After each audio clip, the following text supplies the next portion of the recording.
kita tahu sebab saya merupakan seorang cikgu sejarah sekolah menengah. Jadi bila kita kata, saya juga bersalah nak terangkan anak murid saya. Sebab adakah kita nak kata British ni penyelamat kepada kita? Sebab apa? Sebab time tu pemerintahan kita nak kata kita tunggu British untuk mentadbir kita semula. Anak-anak kita sekarang ni sebab kita merasakan bahawa British ni merupakan penyelamat kita, our savior kita kan. Sebab lepas Jepun keluar, kita sedang menanti pentadbiran yang baru iaitu British. Masa kita mula-mula sambut merdeka, siapa yang diberikan pingat, diberikan gelaran, dihargai, diraihkan? Bukan nasionalis. Nasionalis kita pada zaman itu dianggap sebagai penjahat. Yang diraihkan orang yang beri hadiah, orang yang membodek. Ni datuk dapat yang beri duit saat-saat akhir. Mereka inilah yang mendapat manfaat daripada perjuangan. Itulah kebingungan yang dialami oleh guru sejarah Malaysia dalam mengajar muridnya mengenai sikap yang tepat terhadap penjajah British. Apa benar British adalah dewa penyelamat Malaysia dan bukan penjajah? Kebingungan itu terjadi karena pada dasarnya kemerdekaan Malaysia hanyalah hadiah dari penjajah. Itu sebabnya yang menjadi simbol pahlawan Malaysia adalah tentara British. Dan tokoh-tokoh yang memuja penjajah juga dianggap sebagai pahlawan. Sebaliknya, para pejuang sejati yang rela mati demi memperjuangkan kemerdekaan justru dianggap pemberontak atau penjahat. Yang dianggap pemberontak itu adalah tokoh-tokoh ulama dan para pejuang komunis. Itulah realitas yang telah terjadi. Dan tentara British dianggap berjasa karena berhasil menumpas para pejuang kemerdekaan di Malaya pada masa darurat. Tugu Negara Malaysia juga didirikan untuk mengenang kehebatan tentara British yang berhasil menumpas pejuang kemerdekaan.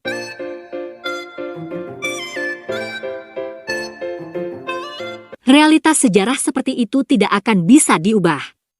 Fakta bahwa rakyat Malaya menyambut kedatangan tentara British dengan sukacita juga tidak bisa diubah. Fakta bahwa ada sultan yang justru menolak kemerdekaan dan lebih suka dijajah British juga tidak bisa diubah. Yang bisa diubah adalah sikap terhadap realitas sejarah tersebut. Nah, sikap sebagian rakyat Malaysia hingga sekarang masih menganggap British sebagai pahlawan atau penyelamat.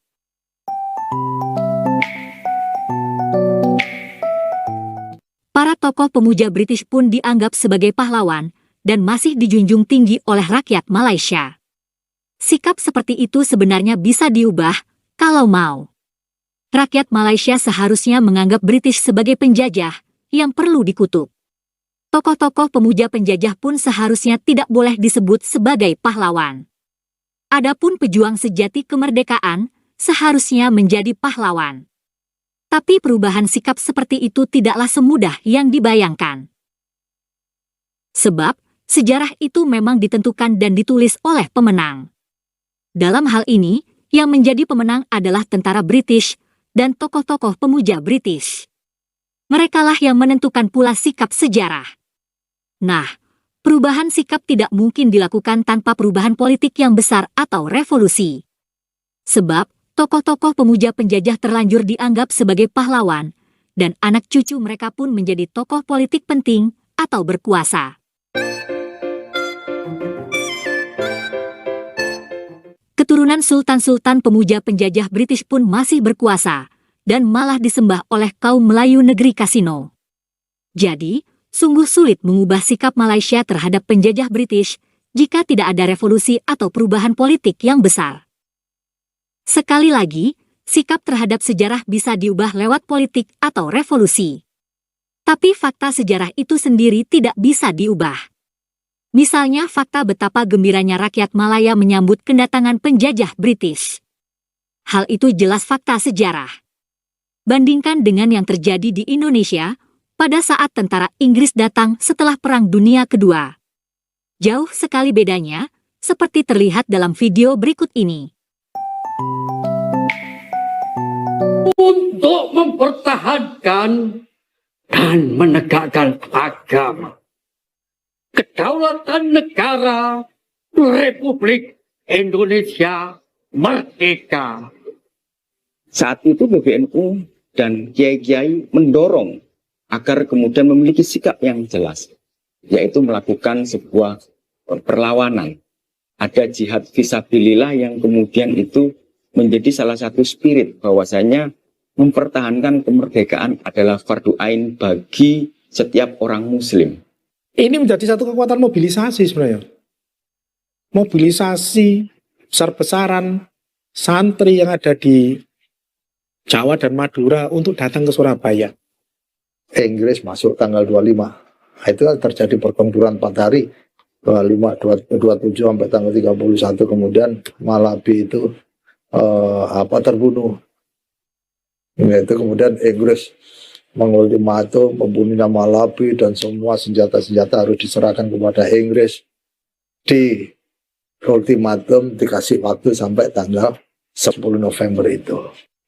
Banteng Indonesia masih mempunyai darah merah yang dapat membuat setarik kain putih, merah dan putih. Maka selama itu tidak akan kita mau menyerah kepada siapapun juga. Saudara-saudara rakyat Surabaya, siaplah, keadaan genting. Tetapi saya peringatkan sekali lagi, jangan mulai menembak. Baru kalau kita ditembak, maka kita akan ganti menyerang mereka itu. Kita tunjukkan bahwa kita ini adalah benar-benar orang yang ingin merdeka. Dan untuk kita, saudara-saudara, lebih baik kita hancur lebur daripada tidak merdeka. Sebelum kita tetap merdeka atau mati. Dan kita yakin, saudara-saudara, pada akhirnya pastilah kemenangan akan jatuh ke tangan kita. Sebab Allah selalu berada di pihak yang benar. Percayalah, saudara-saudara, Tuhan akan melindungi kita sekalian. Allahu Akbar, Allahu Akbar, Allahu Akbar. Merdeka! Itulah upaya bangsa Indonesia mempertahankan kemerdekaan dengan cara melawan kedatangan tentara sekutu yang dimotori oleh Inggris. Nah, realitas sejarah Malaysia memang berbeda. Dan itulah yang membuat mereka kebingungan. Berikut ini adalah video yang menggambarkan kebingungan itu. Sebab kita tahu, sebab saya merupakan seorang cikgu sejarah sekolah menengah. Jadi bila kita bercerita tentang British Military Administration, BMA, lepas Jepun keluar daripada tanah Melayu 1945, lepas tu British datang balik 2 minggu selepas tu kita ada pertumpahan darah antara bintang 3 dan sebagainya. British datang balik, BMA, British Military Administration, melancarkan satu pemerintahan yang baru. Dia gagal, dia buat Malayan Union dan sebagainya. Jadi macam Dr. Azmi kata, saya juga bersalah nak terangkan anak murid saya. Sebab adakah kita nak kata British ni penyelamat kepada kita? Sebab apa? Sebab time tu pemerintahan kita nak kata kita tunggu British untuk mentadbir kita semula masa tu. Macam lepas keluar 14 hari. 14 hari tu bintang 3, lepas tu British datang balik buat pemerintahan yang baru, British Military Administration. Itu memang naratif buku sejarah, dalam buku teks sejarah kita.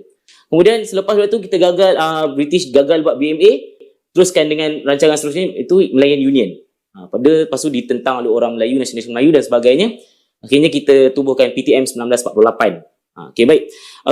Itu naratif yang kita perlu perbetulkan semula. Jadi bagaimana pendapat doktor? Macam mana kita nak betulkan naratif tu? Tadi pun tanya bila tanya dia. Dia kata perbetulkan tu, saya nak tahu apa benda yang betul dia Sebab betulkan. macam mana kita nak betulkan naratif ini dekat anak-anak murid kita, dekat anak-anak kita sekarang ni, sebab kita merasakan bahawa British ni merupakan penyelamat kita, our savior kita kan. Sebab lepas Jepun keluar, kita sedang menanti pentadbiran yang baru, iaitu British. Jadi macam mana kita nak terangkan ke anak-anak kita dan sebagainya? Okey. Ini satu soalan yang sebenarnya kalau kita sering ditanyalah oleh cikgu sekolah. Dr. Azmi, macam mana ni? Saya dah faham sejarah macam ni. Tapi di sekolah saya kena mengajar macam ni. Jadi saya tidak begitu seronok. Di sekolah ni sebenarnya kita kena faham bahawa buku teks itu dia bukan buku sejarah besi yang kita boleh dianggap sebagai buku ilmiah. Dia adalah satu syarat untuk dia lulus peperiksaan. Bila masuk universiti dia tak guna pun, buang dah semua benda ni. Jadi dia boleh jawab saja, ikut saja, terima saja, pejam mata. Selagi yang memegang kuasa tak mahu mengubah, tak mahu mengambil inisiatif untuk menilai semula, tak mesti ubah.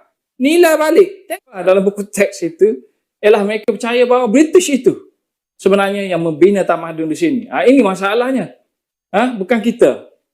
Yang tu timbul pada hari ini persoalan, kita ni dijajah ke tidak? British ini pun kita persoalkan dia penjajah ke tidak. Jadi naratif ini kalau menguasai kita sampai kali ini, maka disitulah masalahnya. Kita tanya soalan tadi, bila BT masuk? Saya sebenarnya nak jawab, bila BT pergi? Kerana kita merdeka tahun 57, banyak hilang hak.